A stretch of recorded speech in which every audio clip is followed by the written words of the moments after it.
Hey guys, welcome to Vassilios Strength. My name is Vassilios and today we're talking about the truck pull event in strongman competitions, how you can train for it, and any tips that I've got from my experience.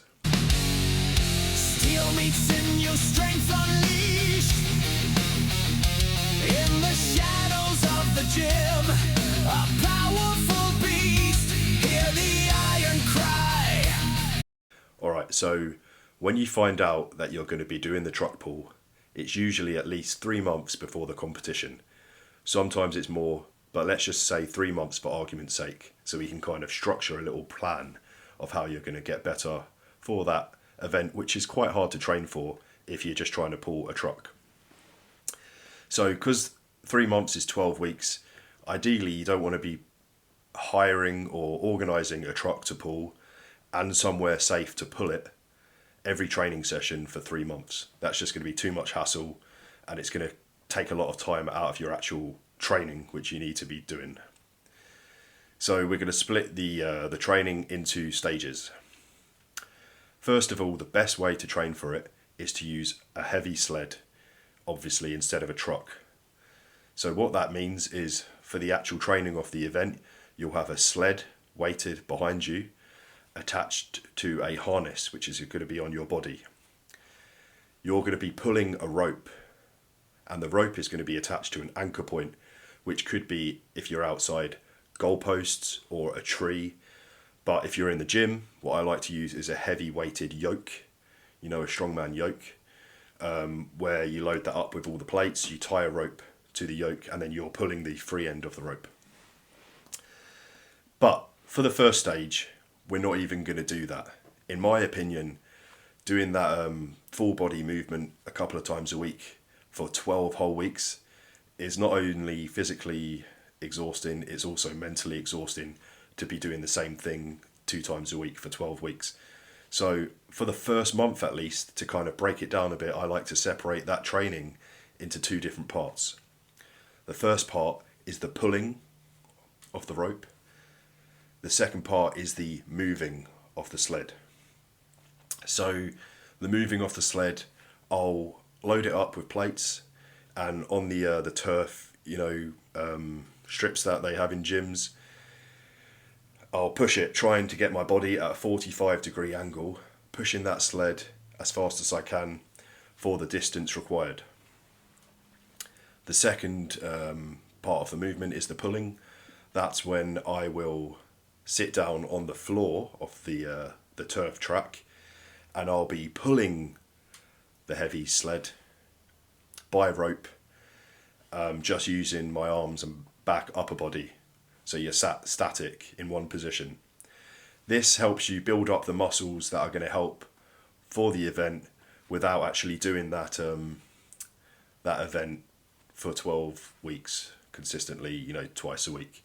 So I would do that for the first 4 weeks, trying to build up the weight of the sled, increase the efficiency of your pulling and your pushing, and basically beat your times so that you're up to a good standard, so that when you go into stage 2, your muscles are very well equipped to handle the full body movement that you're going to be doing, which is going to be the full sled pull attached to anchor point.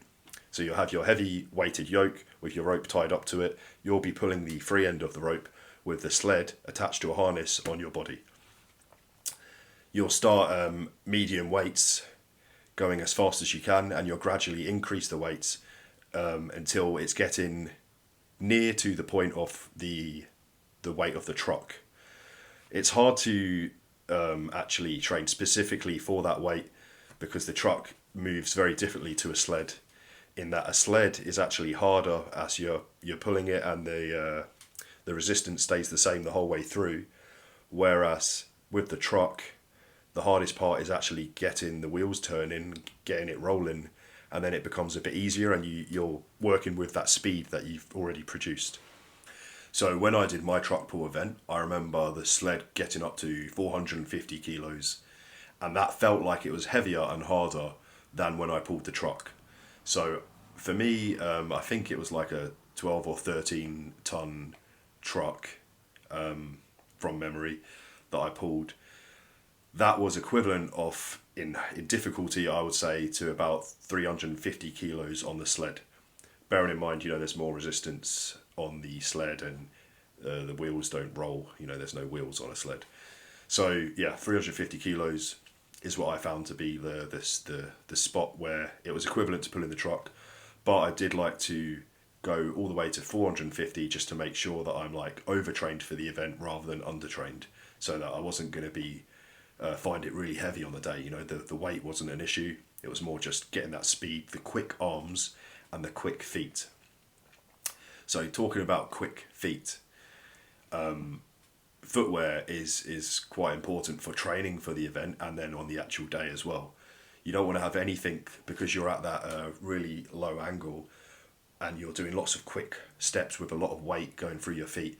You don't want any shoes that are going to kind of slip and therefore decrease the efficiency of each step. Each millisecond is important in this event, as most competitors will get kind of like a similar time, but it's really small, fractions of a second that are going to separate first from second place, etc. So what I used was like a Nike Metcon, I think, one of the earlier ones, Metcon 2 or 4 or something. It's a very old shoe. I'm not promoting Nike, obviously I'm not sponsored by them. But yeah, that was an awesome shoe. Unfortunately, my Metcons have long fatigued and they've gone in the bin over a year ago. And I do want to find an equivalent to whatever that year was. I found the new ones are like much more shallow, so your foot would kind of slip out a little bit maybe on these kind of events. I don't know, let me know if you know a shoe that's better for that. I've heard climbing shoes are really good, but I've never actually bought a climbing shoe, so I wouldn't really know how they work. But yeah, so make sure you've got like really good footwear for the event, nothing that's going to slip off, and nothing where the sole is not grippy enough to really, kind of get traction with each step as well.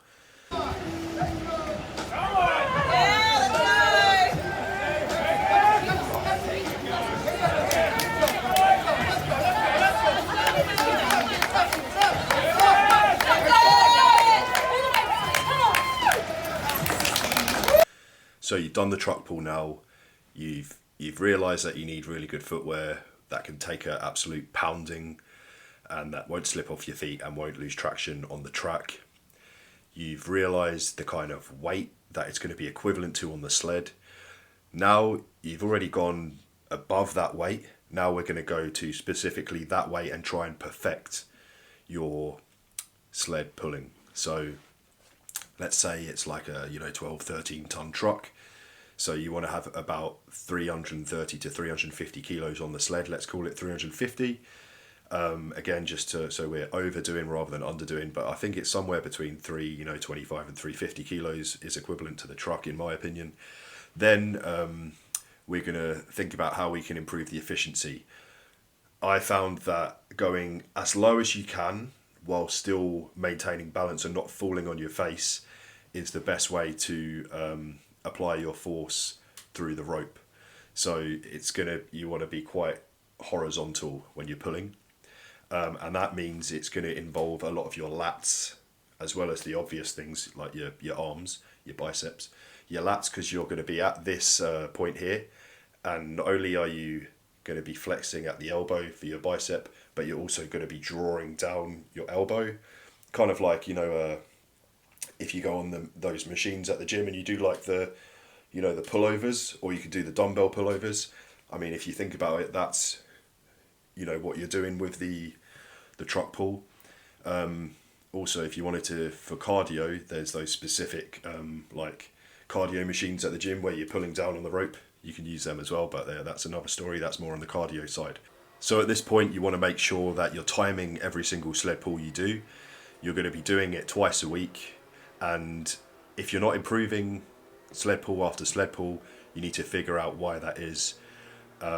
Whether it's fatigue in biceps or the legs, or if it's cardio fatigue, or if it's sleep needs to improve to recover better, or if it's your grip that's failing, or you're not being efficient enough in your angles that you're pulling at. These all need to be addressed. Timing is going to make sure that you're improving every session as you approach that competition day. Alright, so now that you're like 1 or 2 weeks away from the comp day, that's when you want to get a couple more truck pull sessions in with the actual truck, just so that you're practicing on the actual equipment you're going to be using on the day. That's ideal. I tried using a ute, loaded up with weights and people, but I found this to be ineffective because you can't get anywhere near enough weight that it's going to be comparable to the truck or even a heavy sled. So I wouldn't bother pulling a car or a ute unless you actually happen to have a truck. It's not going to be enough weight. Another little tip I've got for the truck pull guys is bicep training is going to be crucial throughout this period, as when you're pulling the truck, your biceps will feel really pumped and fatigued. So if there's ever a time for some high rep bicep training, it's now for this event. One final tip before I go is while you're training the sled pull, make sure you've got a training partner with you so that as you're feeding the rope in between your legs, they can be taking it away so that the rope doesn't coil up and up and up until it makes it impossible to pull any more rope through, which will obviously ruin your set. So there you have it, guys. That's my truck pull analysis. It may have been a bit of a ramble and a rant, but I am freestyling it. It's my favourite event in all of Strongman, and let me know if you like it too. Let me know if there's any other tips you can add to this video that will help you improve your truck pull. Comment below, subscribe, like, and I'll see you next time. Competitor, you ready? Competitor, you ready? 3, 2,